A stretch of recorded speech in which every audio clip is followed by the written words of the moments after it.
I'm Anthony Mason. Blame game. Secretary of State Condoleezza Rice takes on former CIA chief George Tenet on Iraq and the 9/11 attacks. Making his case, embattled World Bank President Paul Wolfowitz hears a showdown over charges of favoritism. Traffic meltdown in California. A tanker truck crash and fire cripples a key highway. And an elephant walks. Why Philadelphia's prized pachyderm is moving to more spacious quarters. This is the CBS Evening News with Russ Mitchell.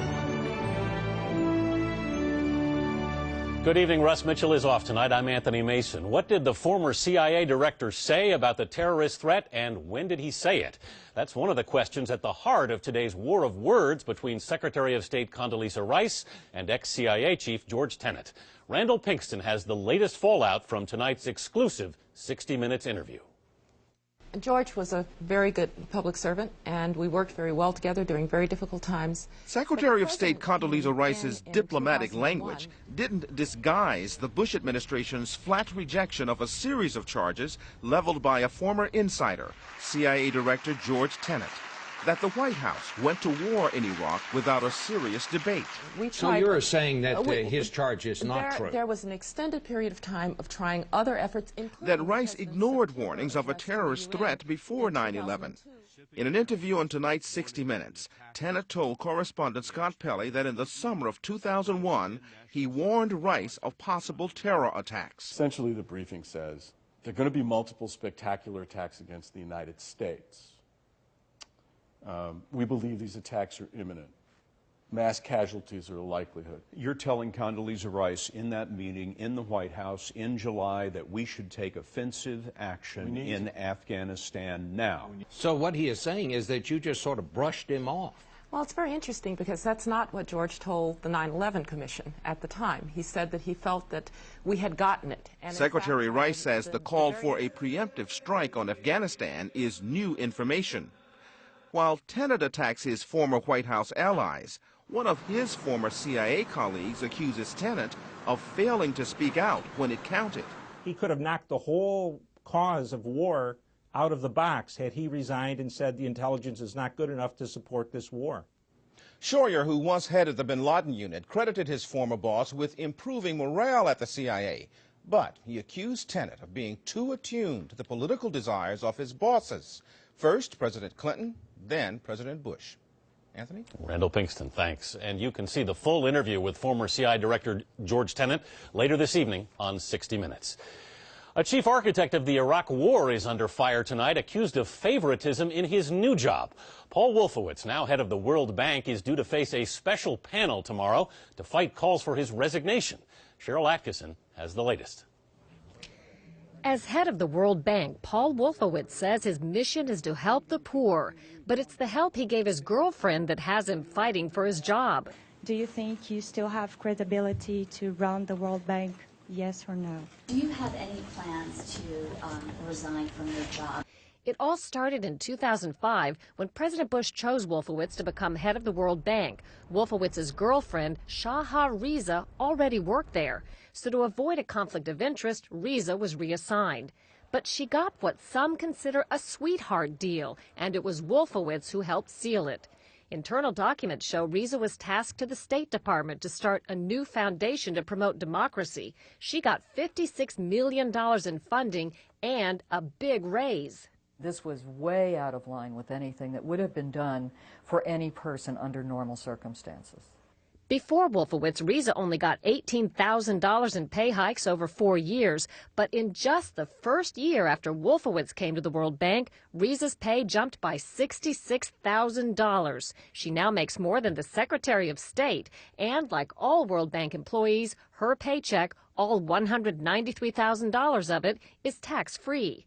A Wolfowitz spokesman said it had all been approved by the Ethics Committee until the bank's director said the committee had not commented on, reviewed, or approved Riza's deal. It was then that Wolfowitz apologized. I made a mistake for which I am sorry. B. Edwards, who's with a government watchdog group, says Wolfowitz can no longer be an effective leader of an organization that gets $1 billion U.S. tax dollars a year. The board can no longer trust him to present honestly other situations that they have to approve. Neither Wolfowitz nor Riza would agree to an interview, but their supporters have said Wolfowitz worked out an agreement that was fair to Riza and didn't violate any bank rules or ethical standards. Now, the World Bank's 24-member board could ask Wolfowitz to resign, give him a reprimand, or take no action at all if they conclude he did nothing wrong. Anthony? Cheryl, how much of this is political? People who don't like Wolfowitz because he's President Bush's man and because of his role in planning the Iraq War. There's clearly a lot of resentment over that, but the staffers that we talked to insist this is more about the fact that they go out now to try to tell other countries you got to clean up your corruption if you want to get World Bank benefits, and they say they're being told in return, why not clean up your own house? What about Wolfowitz? Cheryl Atkinson in Washington, thanks. A fiery tanker truck crash in Oakland, California early this morning brought down a crucial stretch of highway, and as a result, John Blackstone tells us, Bay Area motorists are gearing up for a traffic jam that could last for months. The fire burned for 2 hours, fed by 8,600 gallons of gasoline. The tanker truck carrying the gas had spun out of control and overturned on a ramp connecting two freeways. Miraculously, the driver walked away with second-degree burns and hailed a taxi to take him to the hospital. The tanker truck was burned so badly we couldn't even read it. More than that, the fire was so hot it melted steel beams supporting the freeway overpass. Daylight revealed the full extent of the damage. The overpass had collapsed onto the roadway beneath it, promising huge traffic headaches in the area for weeks to come. It's an essential interchange connecting the busy San Francisco-Oakland Bay Bridge to three major freeways. Locally, it's known as the Maze, for good reason. It's a tangle of roadways and overpasses. 280,000 vehicles a day pass through here on their way to and from the bridge. The public is going to have to look at alternative ways maybe to get around some of this thing in the short term. For many commuters, this is bringing back memories of the freeway in the same area that collapsed in the 1989 earthquake here. That left traffic disrupted for years. In some ways, the spectacular flames overnight are just the beginning. During tomorrow's commute hours, tens of thousands of drivers are likely to be fuming. John Blackstone, CBS News, San Francisco. There's been a fatal shooting late today at a mall in Kansas City, Missouri. Officials say 4 people have been shot and at least 2 are dead in the shooting at the Ward Parkway Center. Still ahead on tonight's CBS Evening News, should shareholders have a say in chief executive pay? The House approved a bill earlier this month to give shareholders a non-binding vote on pay increases for top executives. As it turns out, the chief executive of one well-known company believes shareholder input on executive pay is just ducky, as Mark Strassman reports. Let's go ahead and get started. Dan Amos is in the business of managing risk. The product development is... But now he's the one taking a chance. Amos is the CEO of Aflac, the insurance giant that quacks for your attention. Amos himself is a different bird. America's first CEO to let shareholders vote on his compensation package. I think that shareholders have the right to know exactly what I'm paid, how I'm paid, and vote on how I'm paid. The 120. Last year, in salary, bonus, and stock, Amos earned $12 million, about average for the CEO of a company Aflac's size. It's on everyone's mind, including every CEO in America. They know it's there. They know it's going to be an issue that's brought up to them. In one workday, America's average CEO earns more than the average employee makes all year. And complaints about executive pay really get loud when the company's performance is below average. Executive pay critics fumed again recently when former CEO Bob Nardelli left Home Depot. The company's stock had stayed flat, but just Nardelli's severance package was $210 million. Amos has had a much better run as CEO.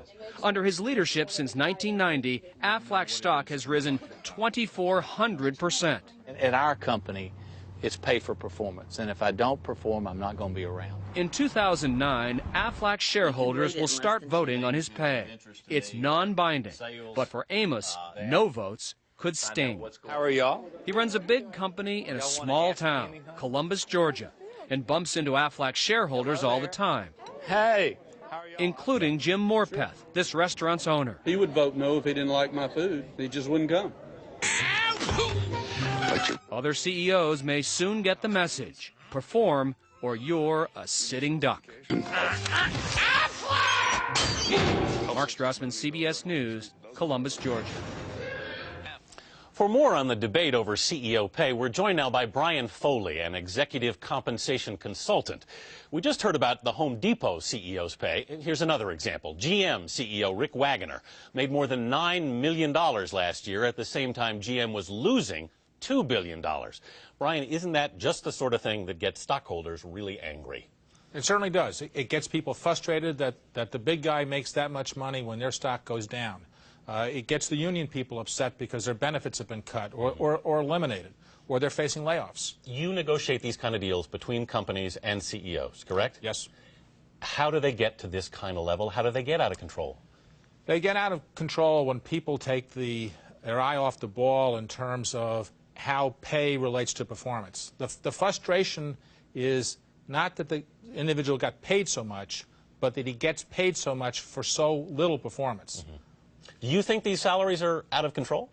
At some companies, the pay packages are out of control. All right. This House bill that's passed, that has not gone through the Senate yet, that would give stockholders some say, non-binding say, in CEO pay.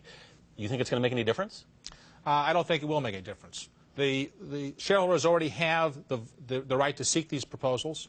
Most of them have lost to date. In fact, they've all lost to date as far as I know. Mm-hmm. And the vote itself is non-binding. It's a straw vote. Mm-hmm. Last but not least, what does a yes vote mean? What does a no vote mean? Mm-hmm. Who knows? So it's a voice with no actual impact. Right.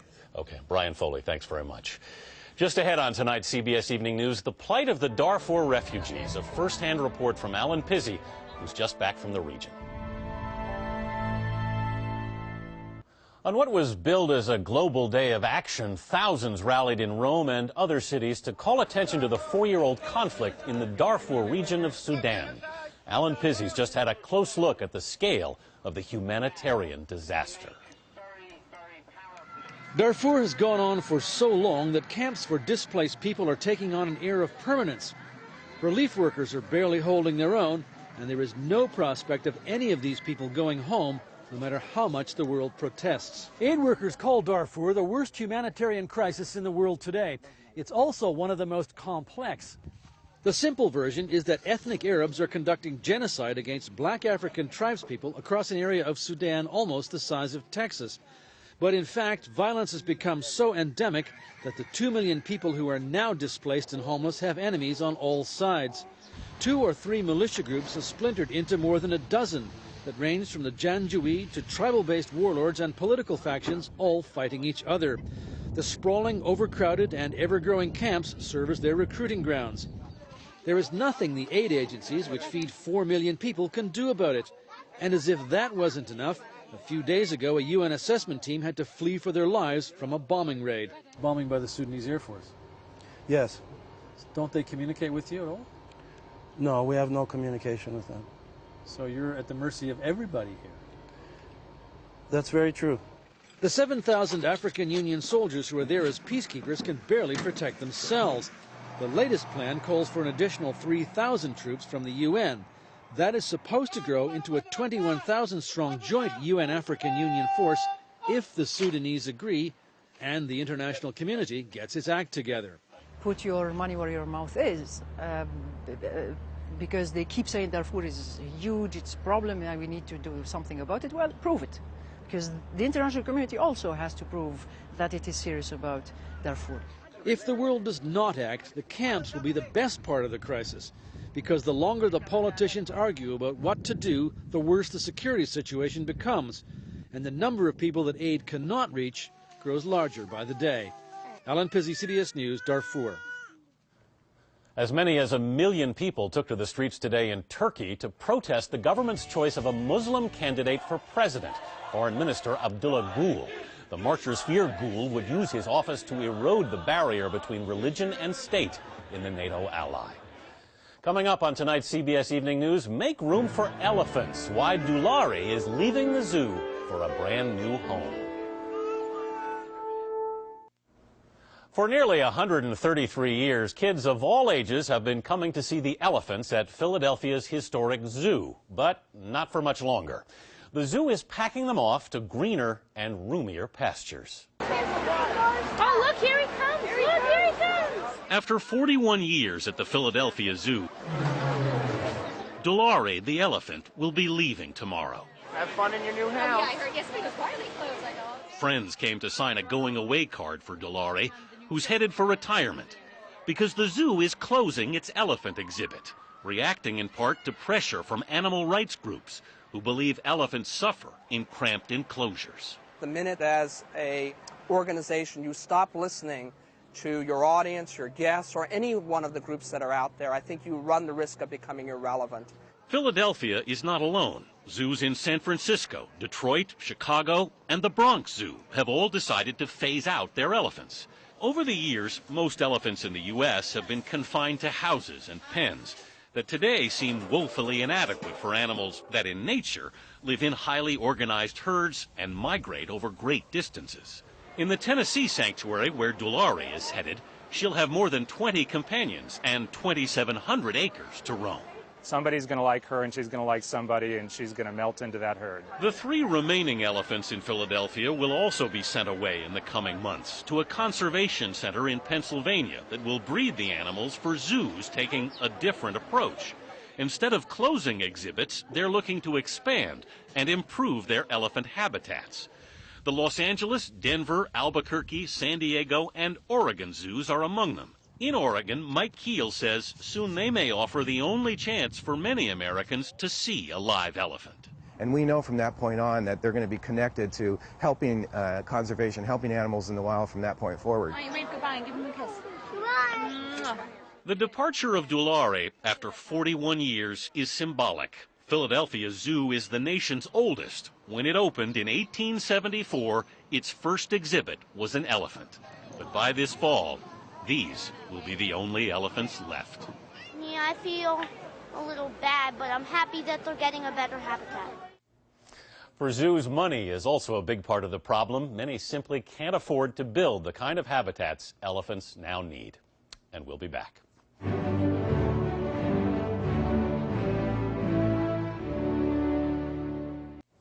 One of the greatest musicians the world has ever known was buried today in Moscow. Thousands said goodbye to cellist and conductor Mstislav Rostropovich in the church he helped rebuild after the collapse of the Soviet Union. Some brought flowers, many shed tears. For a man who could break hearts or inspire with each glide of his bow.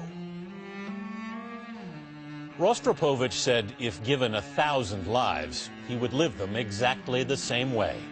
He lived his one life very well and left us his music, a gift of lasting beauty to the world.